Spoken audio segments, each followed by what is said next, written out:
What's up, guys? Welcome to yet another video. My name is Kaale, and if you're new to this channel, I just basically make trading related content, and I'm just basically using YouTube as a platform to kind of journal my trading journey. So if you are wanting to embark on this journey with me, make sure that you subscribe and make sure that you turn your post notifications on so that you're notified anytime I do post a new video. So from the title of this video, you can already see what it's about. Today I just thought I should share my Forex signals story, right? I thought I should just share my expectations going into trading Forex signals, as well as the actual experience of what actually happened, right? And I'll also be sharing some of the lessons that I learned from the entire experience. What I'll be sharing in this video is purely based off of my own opinions from what I've experienced. So I'm not a financial advisor, I'm not a Forex guru. Yeah, so without any further delay, let's get straight into the video.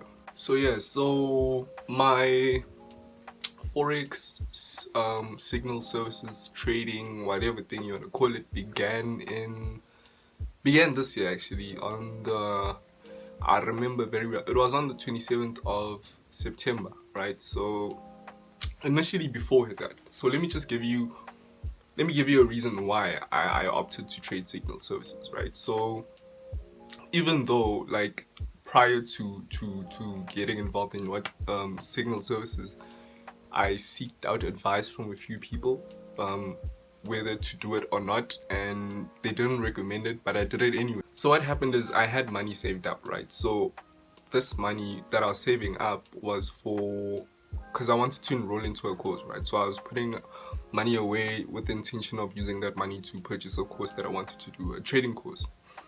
So I was saving, and I was like, yo, like it was taking a bit long. Like, I was looking at how long it would take me to actually purchase that trading course, and I was like, nah, there has to be a quicker way to do this, right? So that's when I kind of was thinking of ways to get money, right? So after going on Instagram, joining Telegram groups and stuff like that, I was like, yeah, let me try this thing called signal services, right? So basically what signal services are is basically someone else's suggestion of when you should enter trade, when you should exit, and then so on, right? So basically what happens is the signal provider provides you with an entry price, a stop loss, and a target, a take profit. Yeah, so I was like, yo, let me pay for the subscription. Let me take some of the money that I saved to fund the account so that I can make money, right? So even before trading those signal services, I got into it with the expectation of making money, right? Of making money, like a lot of money. Like, the thing about signal services, right, is that, like, the signal provider, like, if you go on Instagram, what they usually post is results of people who are able to deposit a certain amount of money and turn it into a significant amount of money, right? What you never really see is the people who weren't able to manage their risk, or the people who weren't able to control their emotions or their psychology, who blew their accounts. So going into trading Forex signal services, like, the thought of losing that amount of money that you deposited isn't really in your mind. So with me, like, already going into it, before I actually paid for the subscription, I was already planning on the things that I was gonna buy with, the amount of money that I do make. Kind of naive for me to think in that way, because I went to it without the thought of thinking that there's a possibility of me actually losing that money. So yeah, on the 27th, I put money towards the subscription, and then the rest of the money that I saved up, I used to fund my account. So I funded my account with about $250.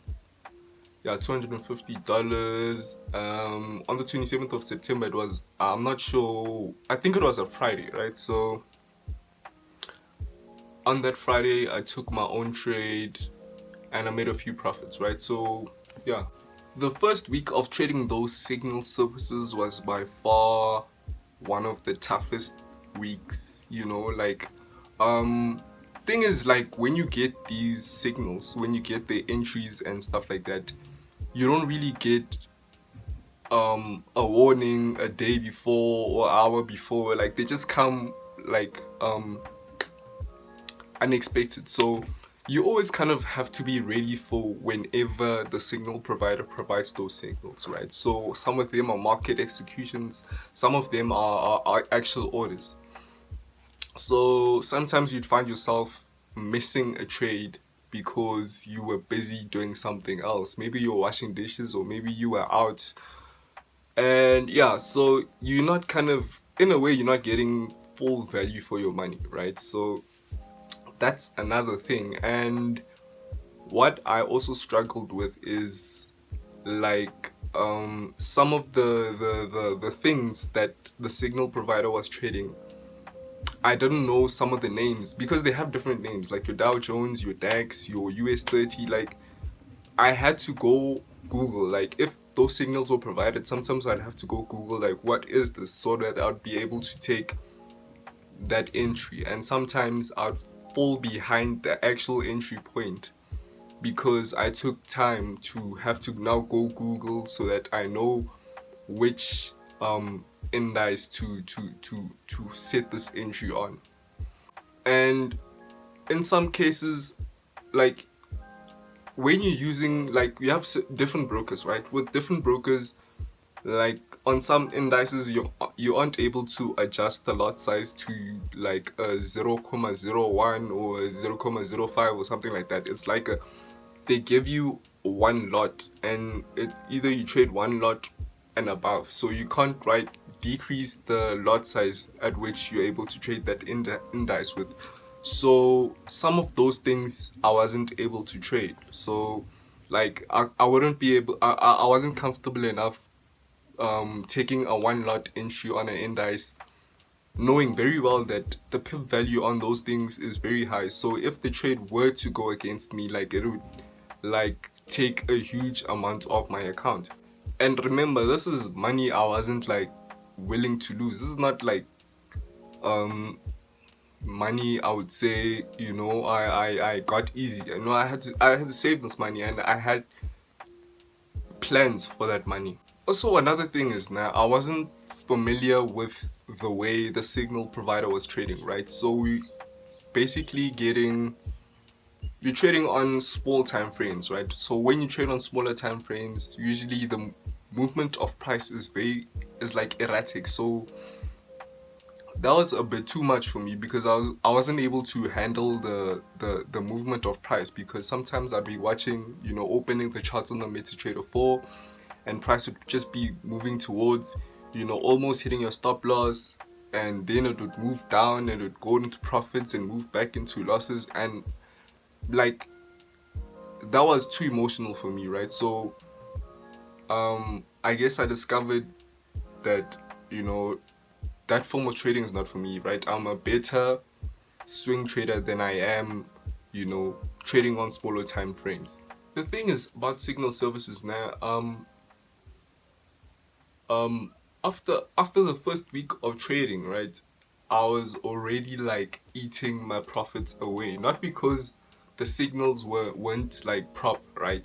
I just wasn't able to keep towards my risk management, right? Sometimes you find that you get a setup, né? And that setup makes you money, and you see that setup again a few days later and you think it's going to make money, but it ends up hitting stop loss.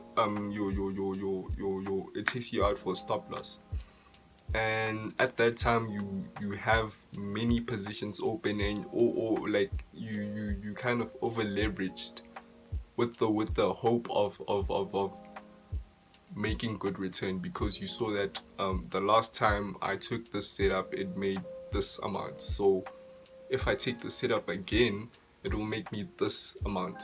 So for me, signals was basically a disaster because one, I wasn't managing my emotions, I wasn't managing my risk.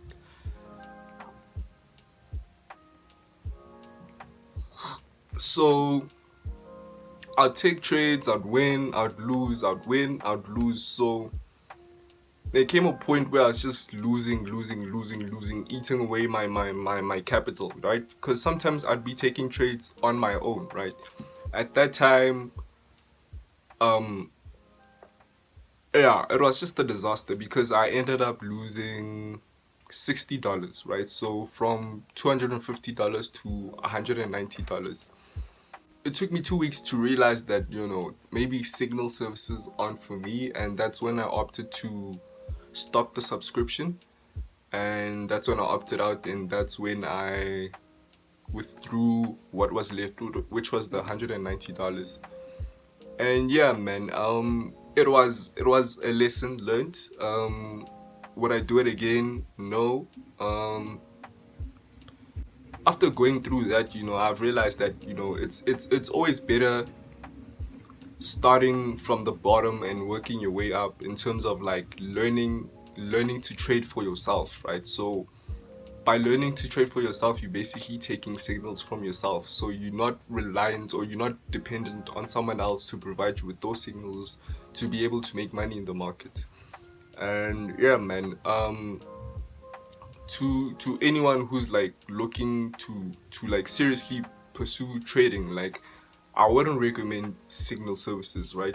Maybe if you want to try it, like by all means, like do it, but don't do it for too long, because once you do take those signals and you become like you're able to trade those signals and you're able to make money from those signals, you end up becoming dependent on the signal provider, and you see no need in, or you become reluctant towards learning the actual skill and being able to trade for yourself, right? Because what happens if the signal provider decides not to provide those signal services anymore? That means you're just gonna have to start from scratch, right?